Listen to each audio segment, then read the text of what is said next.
그 소녀가 가서 그 아기의 어머니를 불러오니 바로의 딸이 그에게 이르되 이 아기를 데려다가 나를 위하여 젖을 먹이라. 내가 그 삭슬을 주리라. 여인이 아기를 데려다가 젖을 먹이더니 그 아기가 자라매 바로의 딸에게로 데려가니 그가 그의 아들이 되니라. 그가 그의 이름을 모세라 하여 이르되 이는 내가 그를 물에서 건져내었음이라 하였더라. 아멘.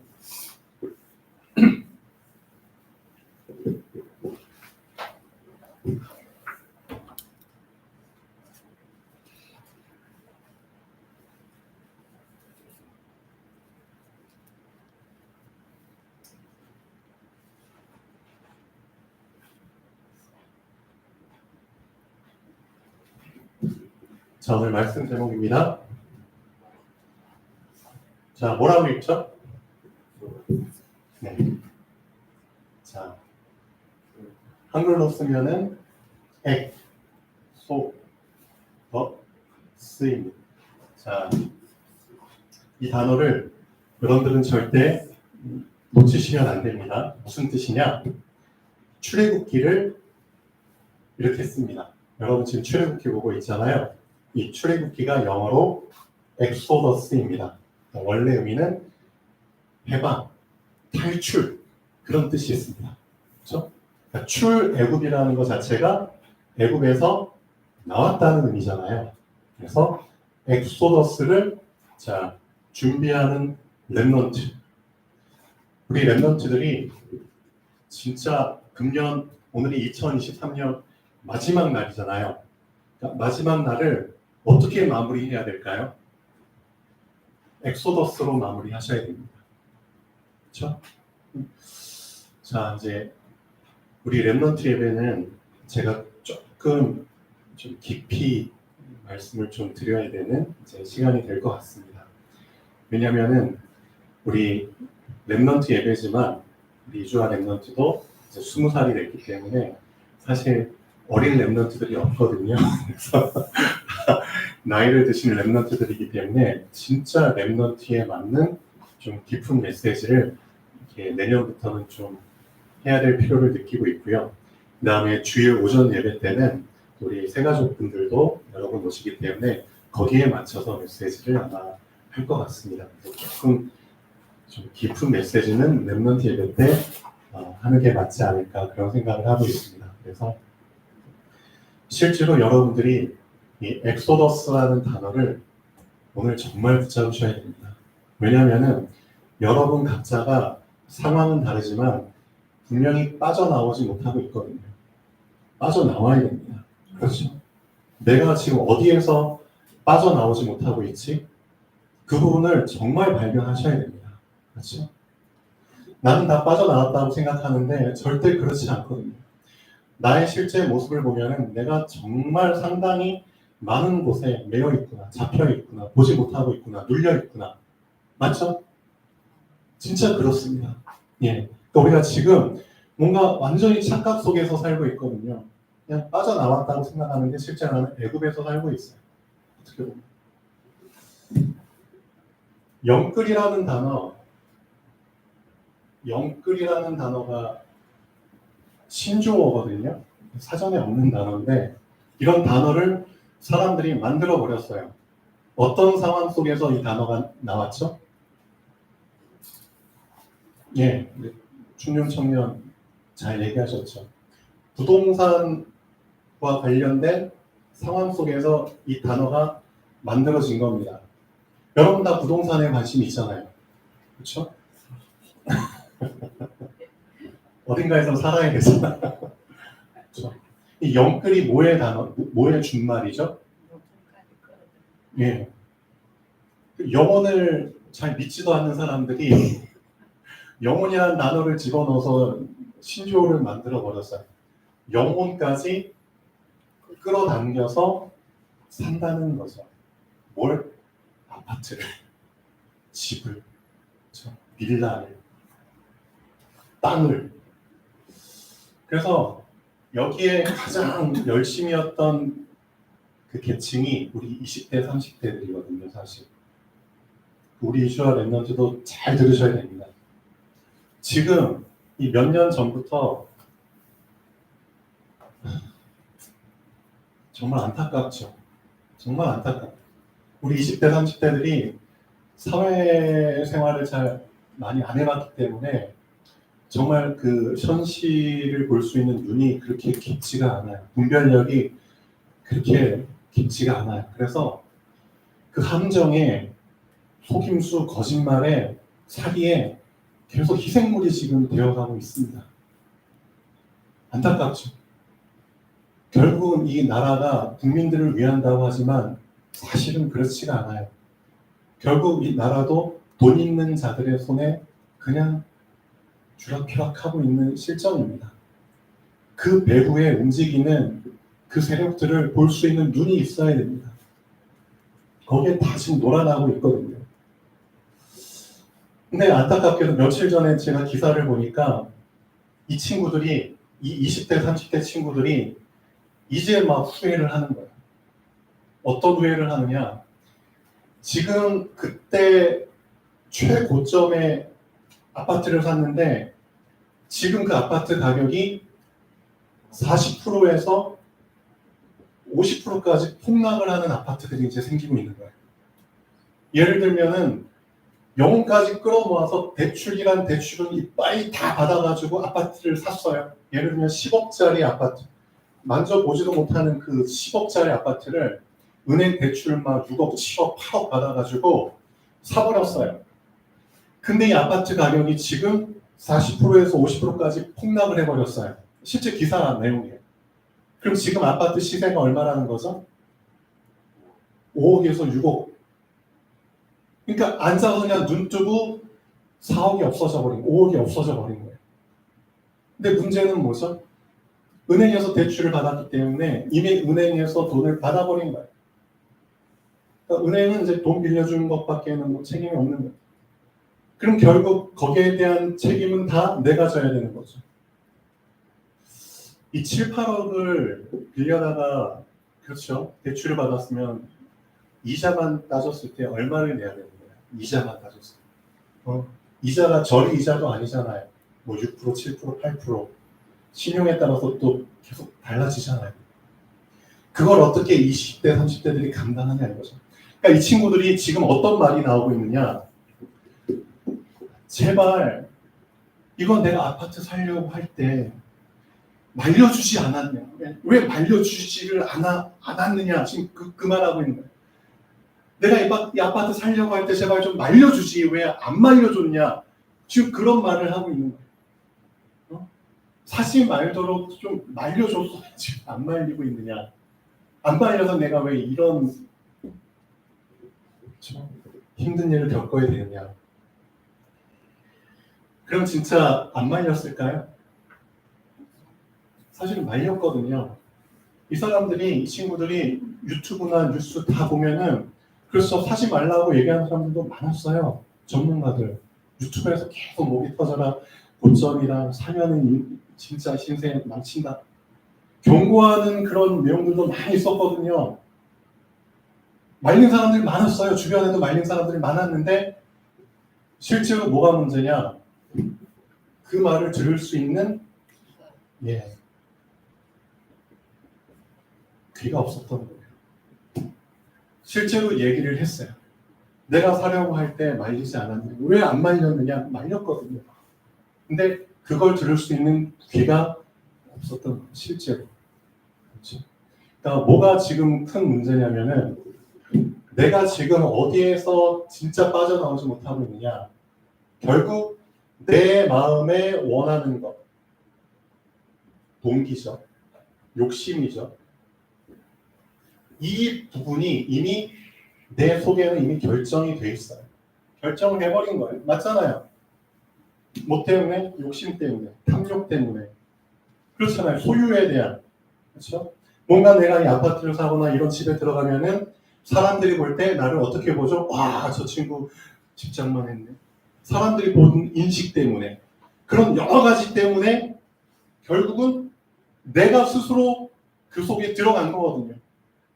그러니까 남들이 해주는 충고는 안 들려요. 여기에서 빠져나가야 되는 겁니다. 여기에서. 그러니까 결국 사람들의 말, 하나님이 주시는 말씀이 안 들린다. 그게 창세기 3장이잖아요. 그렇죠?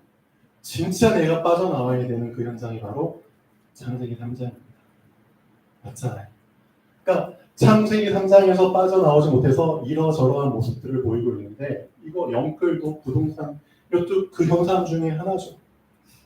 이주야 랩런트가 오늘 중요한 선택을 결정을 해야 되거든요. 오늘 식사 이제 점심 때 저희 아빠 엄마와 같이 식사를 하면서 중요한 결정을 해야 되는데 이주야 랩런트가 며칠 전에 이런 얘기를 하더라고요. 제가 이제 대학에 가는데 그렇죠? 그럼 서울에서 생활을 해야 되잖아요. 집도 뭐 결정이 돼야 되고. 제가 이제 기도할 수 있는 시간을 한 2주 정도 줬어요. 아빠도 기도해보겠다. 너도 기도해봐라. 진짜 기도해봐라.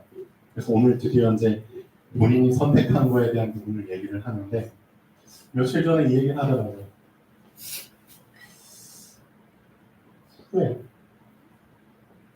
후회하지 않는 선택을 해야겠죠. 라고 얘기를 해요. 후회하지 않는 선택. 제가 이 말을 들으면서 그렇지. 이 사람들이 이미 사버렸기 때문에 후회하면은 원상복구 되나요? 후회하면은 은행이 알아서 다시 돌려주나요? 아니잖아요. 후회로 끝나는 게 아니거든요, 사실은. 그렇죠. 그게 문제라는 거예요. 후회는 후회고 본인이 저질러버린 일은 그대로 감당을 해야 되는 거예요. 그게 냉혹한 현실이라는 겁니다. 그래서 예수님이 너희들 후회하기 전에 너희들 그거 평생 무거운 짐을 지고 인간답지 않은 삶을 그렇죠? 살다가 죽는 것을 원치 않는다면은 결국 어떤 선택을 해라? 두 가지 길이 있어. 그렇죠? 좁은 길이 있고 넓은 길이 있는데 그 길의 의미를 다시 한번 생각해봐봐. 진짜 무엇이 좁은 길인지를 다시 한번 생각해봐봐. 뭐가 넓은 길인지를 다시 한번 생각해봐봐. 이 길 위에 한번 올라타고 나서는 그렇죠? 결과는 되돌릴 수 없는 거예요, 사실은. 그래서 지금 돌이킬 수 없는 짓을 해버린 이 사람들이 지금 아우성 치고 있는 거예요, 우리 주변에서. 어떻게 이들을 건져낼 건데? 나라에서도 어떻게 할 수가 없는 거예요, 이미. 국가에도 재정도 한계가 있죠. 그렇죠? 이미 실수를 저질러버린 사람들 나라에서 다 책임져 준다는 건 말이 안 되죠. 어느 정도 도움은 뭐 정책은 있겠지만 아니잖아요. 본인이 잘못된 선택인데. 그렇죠? 이 냉혹한 현실을 우리 랩런트들이 아셔야 됩니다. 근데 그런 개념으로 봤을 때 실제 나도 돌이킬 수 없는 그 선택을 해버리고 그 속에 지금 빠져있는 부분들이 있거든요. 거기에서 진짜 엑소더스 해야 되는 겁니다. 여러분 어디에서 지금 빠져나오지 못하고 있죠? 실제로 어제 산업선교 메시지 본문이 이런 부분이더라고요. 그러니까 모세가 이스라엘 백성을 이끌고 광야로 나왔어요. 근데 문제가 뭐냐? 모세 한 사람만 지금 다 이스라엘 백성들이 의존하고 있는 거야. 왜? 모세 한 사람이 자기들하고 다르거든. 그렇죠. 수준도 다르고 레벨도 다르고 그냥 모든 게 다 다르니까 하나님의 사람이니까 모든 힘든 거, 모든 부당한 거, 모든 어려운 것들을 다 모세 앞에 가서 그렇죠. 판결을 받으려고 하루 종일 모세가 해야 되는 일이 이거야. 모세는 아침부터 앉아가지고 억울한 사람들, 뭐 분쟁 있는 사람들, 문제 있는 사람들 송사를 다 들어주고 그런 하루하루를 광야에서 살고 있는데 누가 본 거죠, 이 사실? 예. 모세의 장인어른이 그 모세의 와이프와 그 손주들 2명을 끌고 와서 모세가 이제 왔다고 하니까 소식을 듣고 찾아온 거잖아요. 그 자기 딸 십보라, 모세의 그 와이프와 그 애들을 데리고 얼마나 반갑겠어요. 왔는데 이런 장면을 보게 된 거예요. 그걸 보고 이 이드로라는 그 장인어른이 어떤 생각이 들었을까요? 그러니까 모세도 엑소더스 했는데 실제로 자기가 빠져나와야 될 그 엑소더스를 못하고 있는 거예요. 애굽에서 빠져나왔지만 모세가 진짜 이 상황에서 자기 틀, 그렇죠? 이 틀을 깨지 못하고 틀 속에서 잡혀 있는 거예요. 그 틀에서 엑소더스 할 수 있도록 이드로가 중요한 제안을 해준 거죠. 어떤 제안을 해줬죠? 예, 맞아요. 야, 너 언제까지 너 혼자서 이 수많은 사람들을 다 감당할 거야? 어? 그래서 여기서 나온 유명한 말들이 여러분들 잘 알고 계셔야 됩니다. 세 가지 시간표를 여러분들은 분명히 알고 그 흐름 속에서 인도받으셔야 되는데 첫 번째가 위드의 시간표입니다. 이 시간표가 어떤 의미인지를 정확하게 알고 계셔야 됩니다. 위드. 두 번째는 임마누엘. 세 번째는 언네스. 여러분 이 세 가지 시간표를 분명히 알고 계시잖아요. 알고 계시죠? 근데 어찌됐든 중요한 거는 위드에서 시작하는 겁니다. 왜? 내가 지금 죽어가고 있거든. 내가 죽었거든. 그러니까 누가 살아야 돼? 남이 사는 게 중요한 게 아니라 내가 사는 게 중요한 거예요, 사실은. 그래서 하나님이 누구와? 나와 함께 하시는 것. 그게 위드의 시간표예요. 우선 내가 살아야 되니까. 그렇죠? 근데 문제는 뭐냐면은 이 시간표가 없을 수는 없는데 이 시간표의 장점과 단점이 있어요. 내가 산다는 건 좋아요. 근데 단점이 뭐냐? 남은 생각 안 해. 그게 문제예요. 나만 생각하게 되는 거예요. 우선은 내가 살아야 되니까 남이 죽든 말든 거는 2차적인 문제고 우선은 내가 살아야 되잖아요. 내가 사는 것까지는 좋은데 내 틀 속에서 빠져나오지 못하는 거예요. 그러니까 어떻게 보면 모세도 이 위드라는 시간표에서 엑소더스를 지금 못하고 있는 거예요. 왜 내가 다 혼자 해야 되냐고. 그러니까 모세의 욕심 때문에 그런 건 아니겠죠. 근데 이 틀을 깨주는 사람이 없었던 거예요. 그렇죠? 근데 그 틀을 이드로가 장로가 깨준 거죠. 네 혼자 다 하려고 하지 마. 우리야, 우리. 그렇죠? 우리를 붙잡으라고. 하나님이 우리와 함께 하셔. 너하고만 함께 하시는 게 아니야. 하나님이 이 백성들 속에서 진짜 함께 하셔가지고 쓰시려고 하는 사람들이 지금 곳곳에 숨어 있다고. 그 사람들을 발탁하라고. 그 그릇에 따라서 1000명분을 감당할 수 있는 사람에게는 1000부장의 지위를 주고 100부장, 10부장, 5부장 그런 지위를 주라고. 하나님이 우리와 함께 하신다. 어떻게 생각하세요? 그래서 실질적으로 교회에 여러 가지 직분을 맡게 되잖아요. 집사직이든 권사직이든 장로직이든 아니면 교회에서 어떤 역할을 담당하게 되잖아요. 차량 운전이든 아니면 식사든 어떤 교사든. 근데 그런 역할을 담당하려면은 내 시간표가 임마누엘, 우리의 이 개념을 붙잡지 않으면 사실은 할 수 없는 게 그 직분입니다. 근데 이런 시간표가 안 된 상태에서 그냥 나와 함께 하죠. 이 수준에서 직분을 맡은 사람들이 사실은 대부분이거든요. 우리 교회도 사실은 어쩔 수 없어요.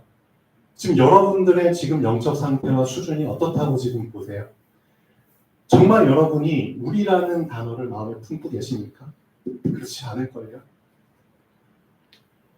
우리라는 단어를 품지 않았는데 어쨌든 내 자존심이 있으니까 겉으로는 나 우리를 품었어.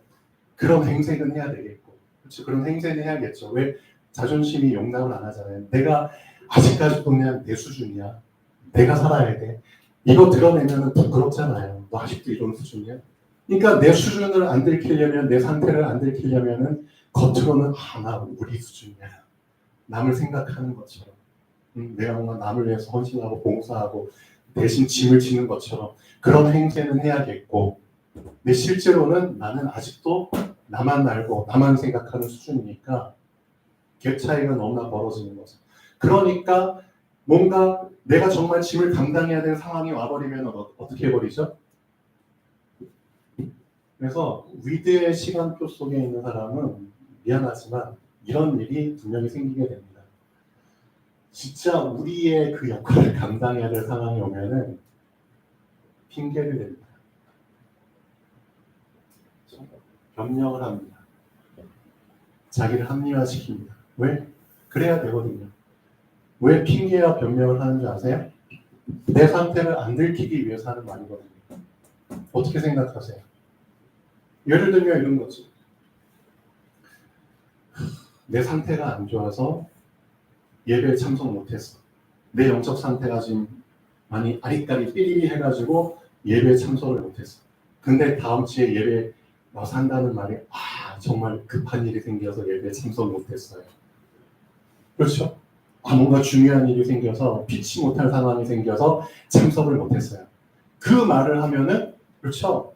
내 수준은 안 들키거든요. 내 상태는 안 들키거든요. 진짜 급한 일이 생겼나 보다. 근데 실질적으로 내 영적 상태가 안 좋아서 안 나온 거거든요. 예를 들면 그런 거죠. 뭔가 중요한 만남이 있어서 예를 들면 차량 운행이나 식사나 그런 부분들을 언제든지 합리화시키고 핑계대고 변명할 수 있거든요. 근데 그런 게 나오는 이유가 뭐죠? 여러분이 사역하는 현장, 여러분의 상태가 안 좋으면은 그렇죠. 왠지 모르게 빠지고 싶고 가고 싶지 않고 그런데 내 상태는 들키기 싫고 그럼 결국 내가 한다는 거는 핑계와 변명 합리화밖에 없거든요. 근데 그게 왜 그렇게 될 수밖에 없느냐?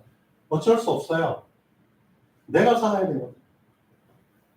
그럴 때는 우리라는 그 역할을 감당해야 될 때 감당할 수 있는 그릇이 안 되는 거예요, 솔직히 말하면. 근데 그게 잘못이라고 제가 얘기하는 게 아니에요. 하나님께서 그렇죠. 이 시간표를 모두에게 허락해 주셨어요. 근데 문제는 뭐다? 왜 이 시간표에 주구장창 머물러 있냐 이거죠. 그게 사실은 잘못이라는 거예요. 우리의 시간은 한정돼 있어요. 맞잖아요. 아담 하와 시대처럼 1000년 그렇게 살 거 아니잖아요. 수명이 그거의 10분의 1도 안 되게 줄어들어 버렸는데 언제까지 이 시간표 속에 고착되어 있어야 되냐 이거죠. 왜 그런 줄 아세요? 아까 말씀드렸죠. 그렇죠? 창세기 3장. 하나님께서 빠져나올 수 있도록 말씀을 하시는데 안 들려. 아직까지도 내가 너무 좋아.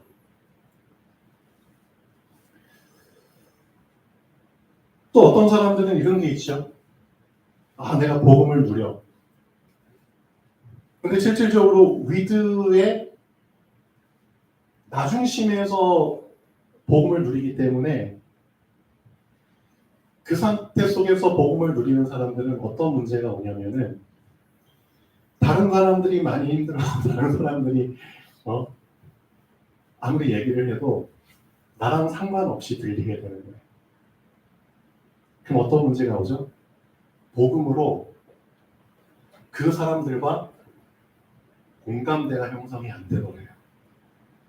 복음은 살리는 건데 맞잖아요. 살리라고 주신 건데 나만 사는 쪽으로 그냥 복음을 계속 받아들이게 되니까 다른 사람들의 영적 상태 그런 거 아랑곳하지 않고 나만 좋으면 되는 거예요. 그렇죠? 나만 누리면 되는 거예요. 그런 복음을 상대방한테 아무리 얘기해 본들 상대방은 더 이질감만 느끼게 되고 그렇죠? 더 거리만 멀어지게 되는. 왜? 공감대 자체가 형성이 안 되는 거예요. 그렇죠. 복음의 공감대가 형성 안 되면 그건 미안하지만 내가 복음입니다. 그렇죠? 나만 복음이에요. 그러니까 이 수준을 뛰어넘어야 되는 거예요. 하나님이 왜 우리에게 임마누엘이라는 이름을 주셨는지를 정말 붙잡으셔야 됩니다. 우리와 함께 하시는 겁니다. 우리와. 그렇죠? 실제 우리는 이 위드라는 이 시간표에 갇혀가지고 여기서 엑소더스를 못하고 있다니까요. 여러분은 어떠세요? 정말 내가 엑소더스를 해야 될 곳에서 지금 하질 못하고 있는 겁니다. 그래서 사실상 사도행전 1장 8절 말씀이 전 이렇게 해석이 되더라고요. 오직 성령이 너희에게 임하시면, 이걸 다르게 표현한다면 전 이렇게 표현하고 싶어요. 오직 성령이 너희에게 임하시면, 이거는 곧 오직 너희가 어른이 되었을 때, 사실은 그 의미거든요. 맞잖아요. 정말 너희가 어른이 되었을 때, 진짜 너희가 장성한 자가 되었을 때, 진짜 성령이 임해버리면은 내 중심에서 빠져나오게 됩니다. 맞잖아요.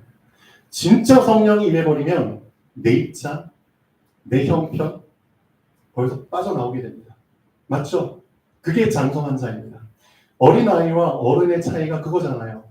어린아이는 자꾸 나만 생각하고 내 입장만, 내가 먼저, 무조건 내가 우선순위고 그거잖아요. 그것 때문에 그냥 말도 그냥 수시로 바꾸고. 그게 어린아이의 특징이잖아요. 그러니까 항상 변명이나 핑계를 입에 달고 살고.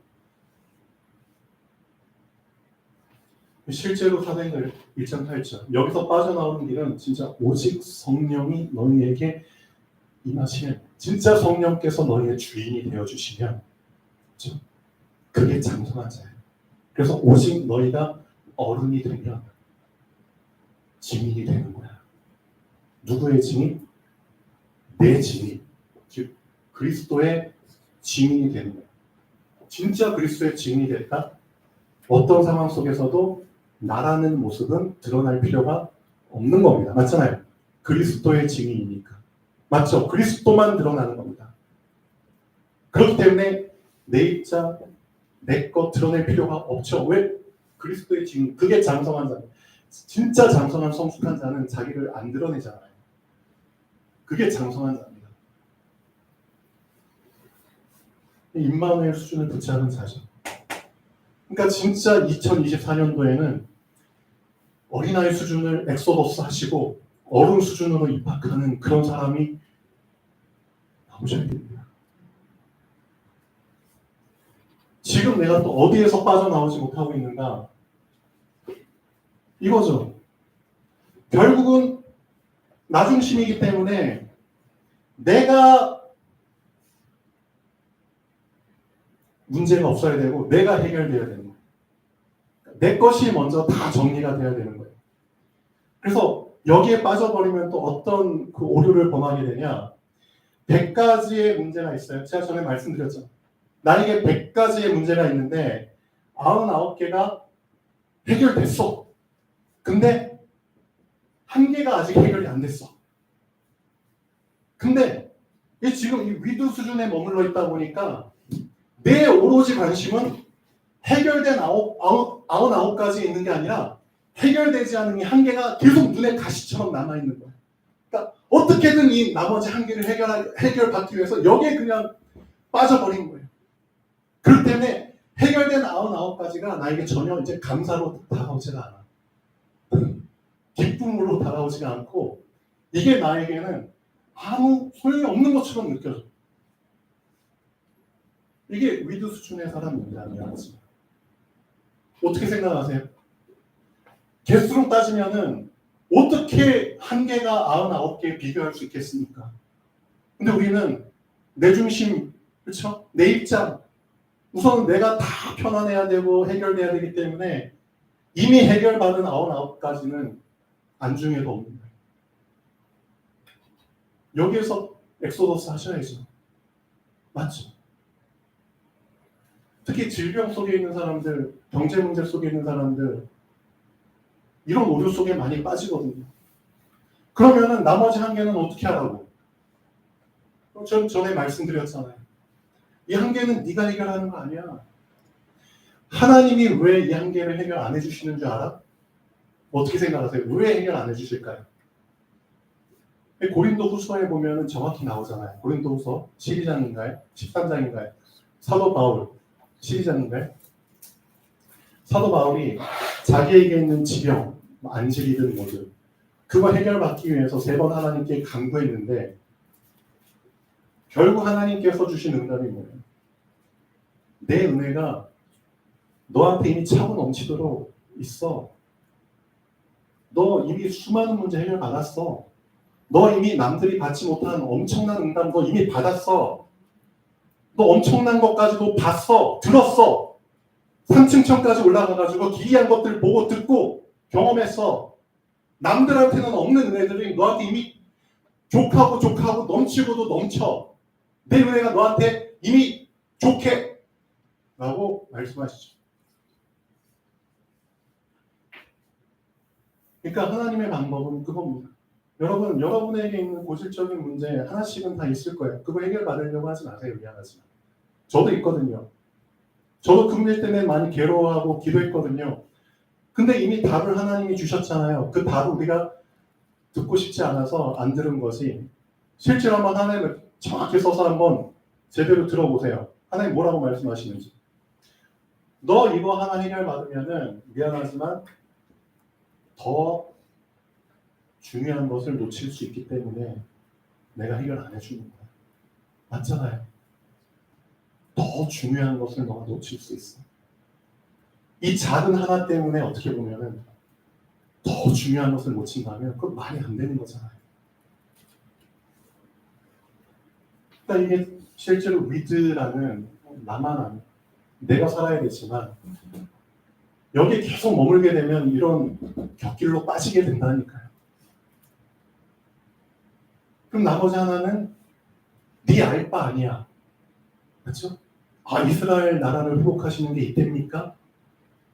왜냐면은 실제 이스라엘 그 제자들한테는 이게 정말 해결받아야 될 한 가지의 진짜 중요한 문제였거든요. 주께서 이스라엘 나라를 회복하시는 게 진짜 이때입니까? 근데 분명히 예수님이 그 네 알 바 아니야. 네 알 바 아니라고 한 해결되든 안 되든 그건 네 알 바 아니야. 그렇죠? 너에게 이미 주신 은혜들, 네가 이미 받은 것들 진짜 감사해봤어. 그거 진짜 누리고 있어. 이것 때문에 너가 정말 행복하고 이 99개 때문에 이 나머지 1개가 안 보일 정도까지 네가 그 상태가 되고 있어? 맞잖아요. 왜 해결되지 않은 1개? 왜 자꾸 선악과만 바라보고 있냐고. 선악과 옆에 있는 생명나무는 왜 안 보이냐고. 그렇죠. 선악과를 안 따먹을 수 있는 방법을 이미 옆에 주셨는데 왜 생명나무는 관심이 없고 선악과만 관심이 있냐고. 그렇죠. 하나님은 선악과 주실 때 안 따먹어도 되는 방법을 이미 옆에 주셨잖아요. 생명나무. 생명나무 실과 먹으면은 진짜 영원한 생명이잖아요. 안 죽잖아요. 안 죽어요. 생명나무 뜻 자체가 생명인데. 그래서 하나님이 어떻게 하셨죠? 선악과 이미 따먹어 버렸으니까 어라! 이놈들이 생명나무까지 먹으면 영원히 사니까 생명나무 먹지 못하도록 에덴 동산 쫓아내시고 막 돌아다니는 불칼들로 경계를 서게 하잖아요. 생명나무 먹을 수 있었거든요. 근데 관심이 없었잖아요. 그렇죠. 그래서 이 나머지 1개는 해결해 주시는 분이 알아서 해결해 주죠. 그분이 우리 주 예수 그리스도야. 그분이 목자잖아. 그래서 예수님이 직접 이런 예를 들어 주셨잖아. 100마리 양 중에 99마리는 잘 있어. 근데 1마리라는 놈이 그냥 정신 빼놓고 어디로 가고 막 돌아다니고 싶어. 근데 이놈이 어디로 갔는지 안 보여. 그렇죠? 응? 이미 숨으려고 숨어버린 놈인데 어떻게 보면은 그걸 어떻게 우리가 찾아서 해결하냐 이거죠. 이건 누구만 찾을 수 있죠? 목자만 찾을 수 있는 거예요. 미안하지만. 그러니까 얼마나 오래 숨었든지 10년, 20년, 30년, 50년 숨어버리는 사람들이 많잖아요. 신자들이. 그렇죠? 60년, 70년 죽기 직전에 예수님께 발견되고 그게 뭐냐고요. 실제 예수님이 그 잃어버린 1마리 양을 찾으시잖아요. 찾아가지고 어깨에 둘러매고 다시 울타리로 들어오잖아요. 예수님이 해결해 주시는 겁니다. 그럼 예수님 진짜 믿으신다면, 예수님이 하시는 일을 믿으신다면, 예수님 하신 말씀을 믿으신다면 이 한계 그냥 맡겨버리시고 나에게 이 주신 것, 해결해 주신 것 갖고 감사하고 누리십시오. 그렇죠? 이 한계에 잡혀가지고 이게 바로 위드 수준이잖아요. 어떻게 보면 나만 알고 내가 우선 살아야 되고 이렇게 맞는데 여기에 고착되면 안 된다는 거죠. 그러니까 이걸 볼 수 있는 눈이 없기 때문에 자꾸 그냥 딴 데서 답을 찾으려고 하고, 내가 이 상황을 벗어나면 뭔가 그만두면 해결되는 것처럼 보이지만 그게 아니라니까요. 아닙니다. 하나님이 나에게 주신 정확한 이름을 먼저 붙잡으십시오. 하나님 나에게 임마누엘을 주셨습니다. 하나님이 우리와 함께 하신 겁니다. 우리와. 그래서 우리를 붙잡았을 때 우리 복음이 되는 거고요. 그 복음을 진짜 붙잡았을 때 내가 누리는 복음이 상대방과 공감할 수 있는 복음이 되는 겁니다. 맞잖아요. 우리 최용 집사님이 얼마 전에 이런 얘기를 했는데 저는 참 감사하더라고요. 우리 김상균 집사님이 정말 병원에 한 달 가까이 입원하셨잖아요. 그때 정말 힘드셨거든요. 근데 간병을 할 사람이 없는 거예요. 그래서 최용 집사가, 그렇죠? 사실은 우리 가족도 아니잖아요. 어떻게 보면 혈육. 근데 가서 간병을 며칠 동안 하고, 저도 이제 하러 하겠다고 했는데 쫓겨나고 저거 하지 말래요. 주한말 계속 하겠다고. 근데 그런 과정을 통해서 진짜 채용 집사가 김상민 집사님의 진짜 그 모습을 보게 된 거예요. 정말 그 모습을 보고 마음에 정말 품게 된 거예요. 그래서 정말 우리 김상민 집사님을 살려야겠다. 정말 살려야겠다. 그 살리려고 하는 그 생명을 그 사랑하는 그 마음이 정말 마음속에 심겨지는 거예요. 정말 품어버린 거예요. 그러니까 그렇게 되니까 껍데기로 가식적으로 하는 모습은 필요가 없는 거예요. 맞죠? 진짜 살리려고 하니까 이제는 보는 눈이 달라져. 이제 하는 말도 달라져. 이제 행동도 달라져. 그러니까 그 부분을 우리 김상희 집사님이 아마 느끼셨을 거예요. 진짜 느끼셨을 거예요. 그렇죠? 그거예요. 실제로 복음이 정말 살리는 복음으로 붙잡혀지게 되면 사람과 공감 안 할 수가 없는 거예요. 그렇죠? 그런 복음을 하나님이 우리에게 주신 겁니다. 내가 정말 빠져나와야 될 나의 엑소더스를 한번 잘 생각해 보십시오. 우리 각자가 다 다르지만 있습니다. 저도 마찬가지고요. 저도 요즘 제가 제일 힘들어하는 부분 중에 하나가 사람 만나는 거거든요. 신기하죠? 저는 제일 힘들어하는 게 사람 만나는 거예요. 그만큼 저는 저 혼자만의 틀 속에서 많이 살아왔는데, 근데 이게 복음을 가장 가로막는 거잖아요. 사람을 만나야지 복음을 전하고 이렇게 같이 교류를 하게 되는데, 그러니까 저는 혼자 있는 걸 되게 좋아했어요. 근데 저도 저의 틀을 엑소더스. 그래서 어떤 그 우리 민근 교수 덕분에 새로운 만남들을 저도 계속 갖게 돼요. 예전 같았으면 제가 그런 만남을 다 핑계를 대고 합리화시켜서 나 바빠, 나 모임이 있어, 그리고 다 거절했을 텐데 요즘은 그렇지 않아요. 제가 힘들어하는, 어려워하는 뭐 인사 교수를 만나든가 잘 친하지도 않은 사람 만나든가 하지만 그 기회가 나에게 주어졌으면 그냥 순종하고 아멘으로 그냥 가요. 그게 저한테는 또 저의 엑소더스죠. 그렇죠. 그러니까 사람이라는 존재에 대해서 결론이 나버리니까, 그렇죠? 내가 뭔가 그 사람을 만나서 내가 변화시켜야겠다? 그런 것도 사실 다 필요 없고요. 이미 사람들이 자기가 갈 길을 다 정해버렸기 때문에 그걸 그냥 존중하고 인정해주고 나는 가서 내가 누리는 하나님 누리고 있다가 혹시 기회가 되면 얘기하다가 그 사람이 받아들이면은 이렇게 그냥 빛이 들어가는 거예요. 그러니까 저도 거기에 대해서 부담이 없고 부담이 없는 상태에서 만나니까 더 대화가 잘 진행이 되고 그러면서 오픈되고 더 진실한 얘기가 나오고 그렇게 해서 나의 엑소더스를 저도 지금 경험하고 있거든요. 하나님이 이런 만남들을 계속 그렇게 주신 이유가 있잖아요. 그래서 금년에는 여러분 각자의 진짜 엑소더스를 준비하셔야 됩니다.